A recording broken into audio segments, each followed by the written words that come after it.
Shalom, friends. Welcome. Welcome in this shared space of practice. I want to invite you to take your time as you arrive, to take your time to check that you're sitting in a way that feels very comfortable, that you're putting away any distractions.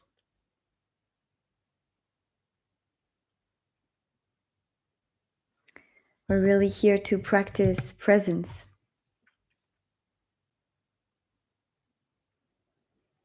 And these precious 20 minutes together, taking time off from the flow of life. And really coming to meet God, to meet the divine through nature.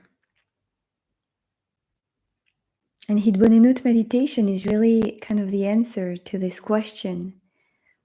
How do I meet God?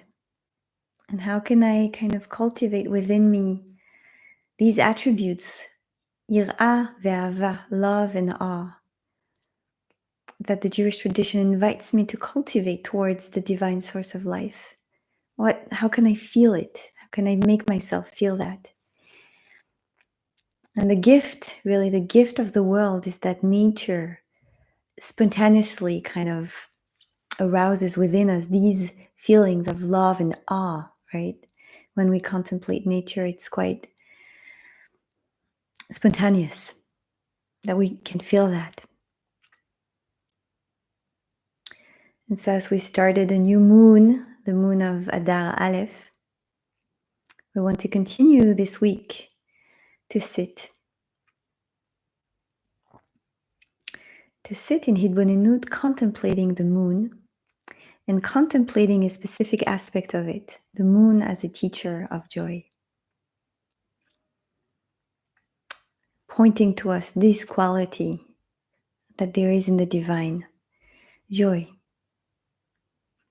in honor of the month of Adar, that we have 2 months, Adar Aleph and Adar Bet, to really kind of steep ourselves into joy and explore it and nurture it. And so today we'll do that with our friend and our teacher, the moon.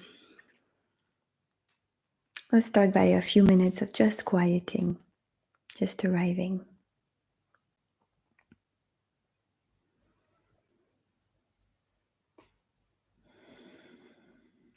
Inviting the eyes to gently close.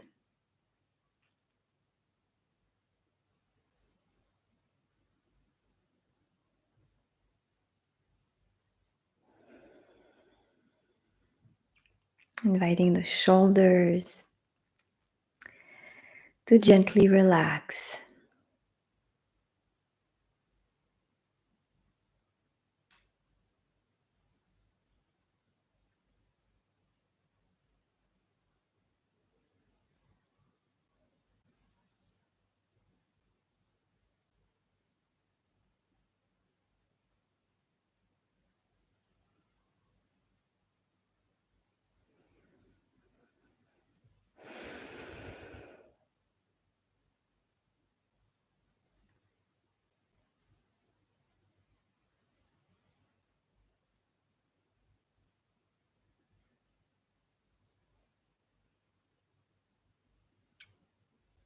Inviting the belly to soften.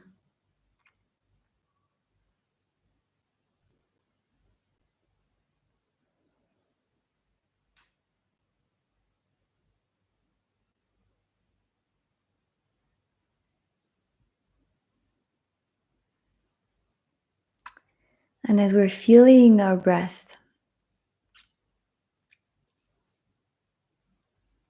moving in, coming in and out,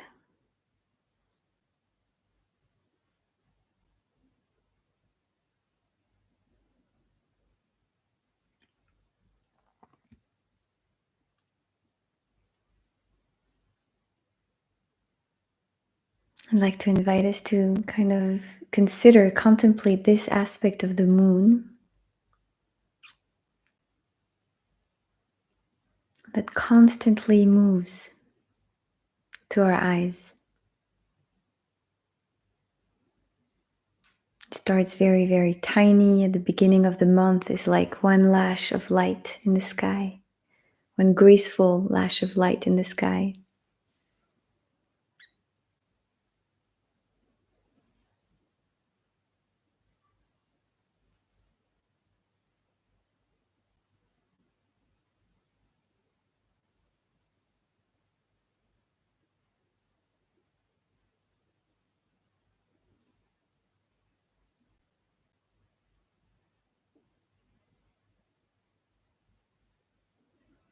And then it grows and it grows and it grows. So much slower than the breath, but the same kind of movement of growing, becoming full, and then falling, deflating slowly.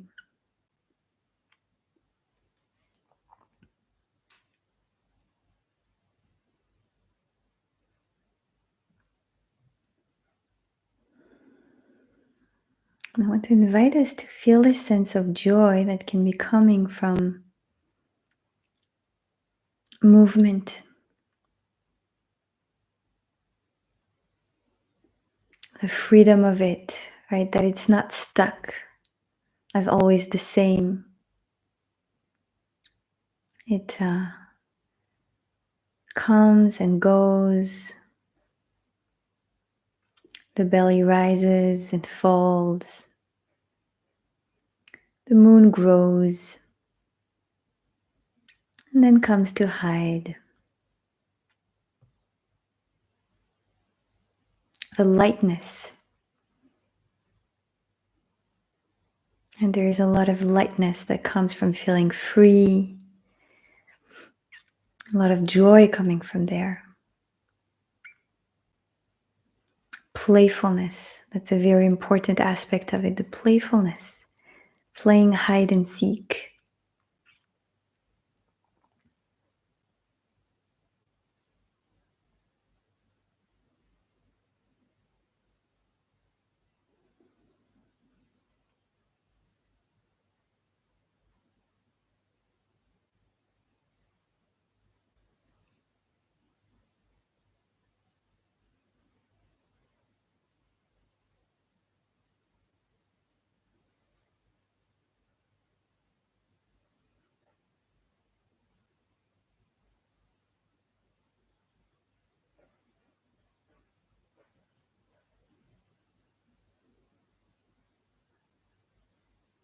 And I want to invite us to sit a few minutes with this, just this aspect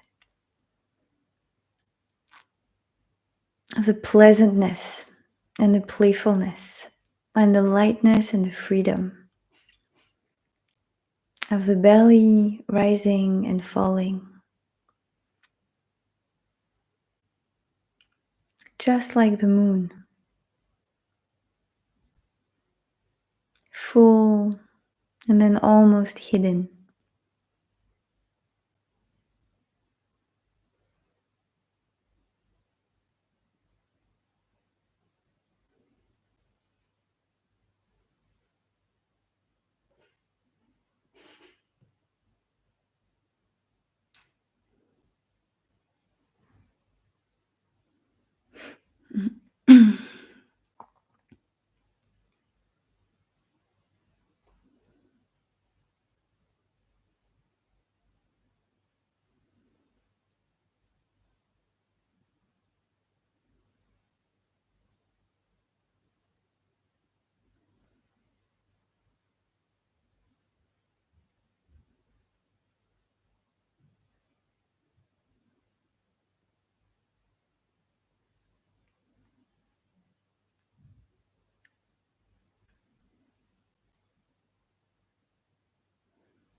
And every time I noticed my mind started wandering away from this contemplation, the noticing is really a great sign of awakening, waking up from the trance of thought. So it's really great news. And so I can give myself permission to feel joy. Oh, I just came back. I just came back to the practice. I just woke up. And just like the moon, sometimes disappearing and sometimes shining its full light, so is our awareness, our da'at.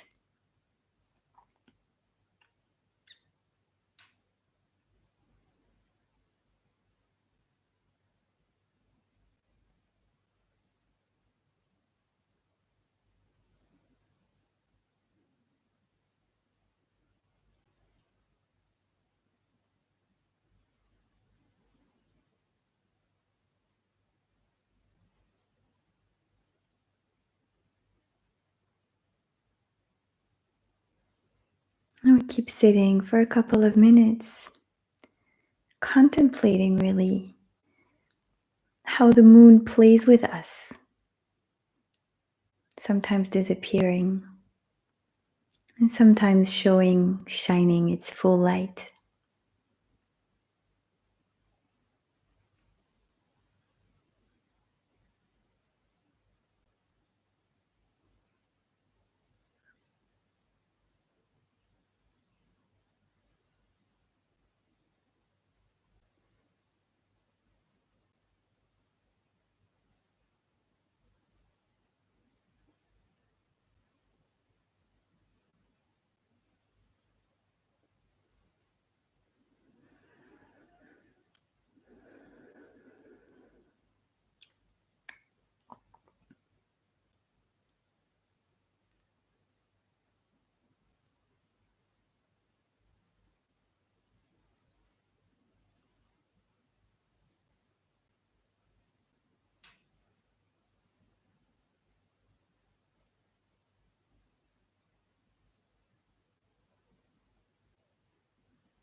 And so too my consciousness,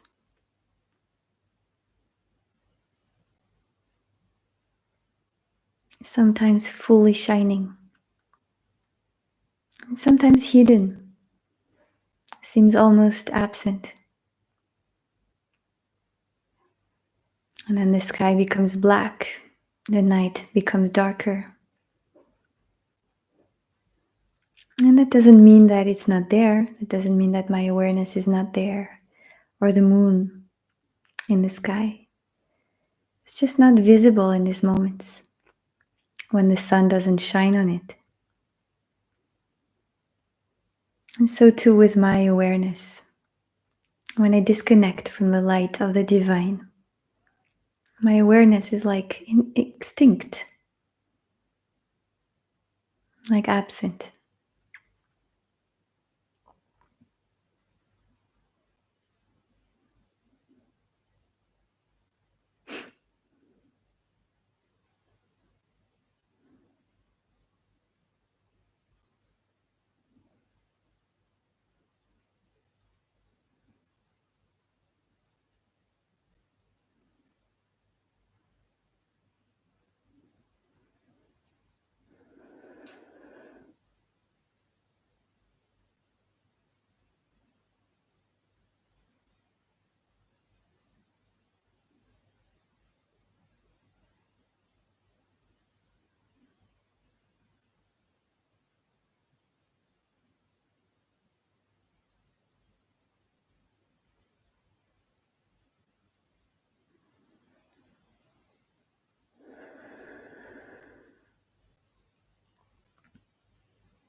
And then there is another aspect of joy that the moon teaches me.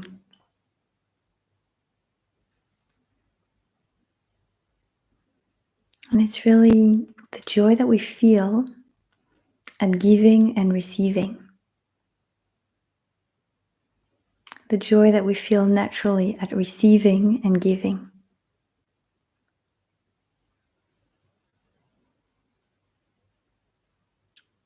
Because what the moon does in the night sky is that it receives the light of the sun so that it can shine its light on us and illuminate the night.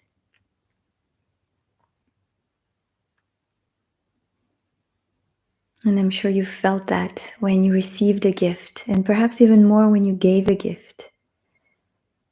The quality of joy.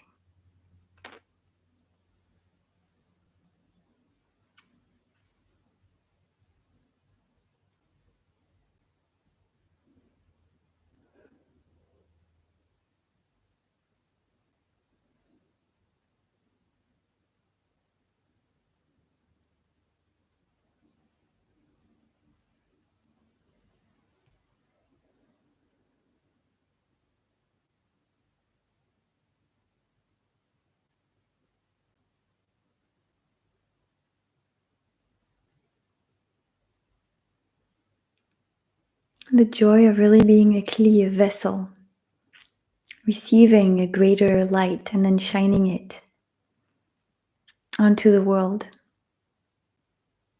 And perhaps especially when the world is dark.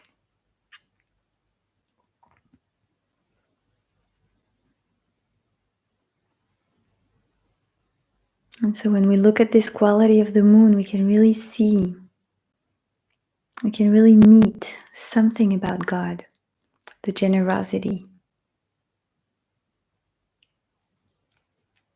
How sparks of the divine can be found in nature, like in the moon and the interplay between the moon and the sun, shining on us their light.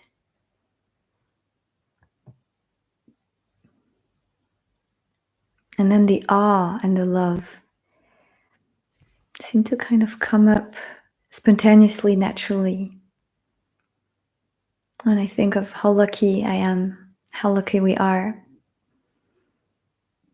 that the sun and the moon are part of this world, that we have their light to guide us and illuminate us in the day and in the night, like a pillar of cloud and a pillar of fire. Like a pillar of mother of pearls and a pillar of light.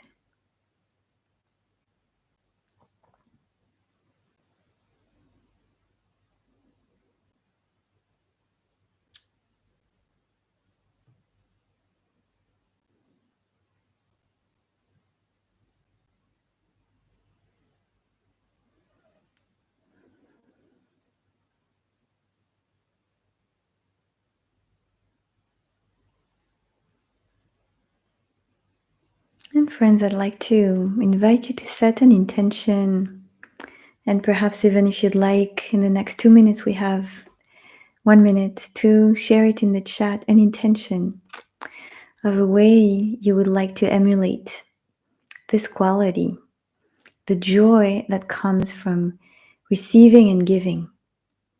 And just like the moon receives the light of the sun and then gives it unto the earth, and we can receive the light of the divine, we already receive it. Clear awareness, the light in the mind, in the heart. And then we can give it, we can shine it around us. Can we set an intention to be like the moon? And to really feel the joy of being a clear vessel through which divine light, divine awareness kind of really, really passes and illuminates the world. Can I allow for this to move through me? This is the invitation. Let's take a beautiful breath in out. A moment of thanking ourselves for making this time to sit and remembering our kavana, just like the moon, the joy of receiving and giving the divine light. Thank you, friends, for your practice. And להתראות.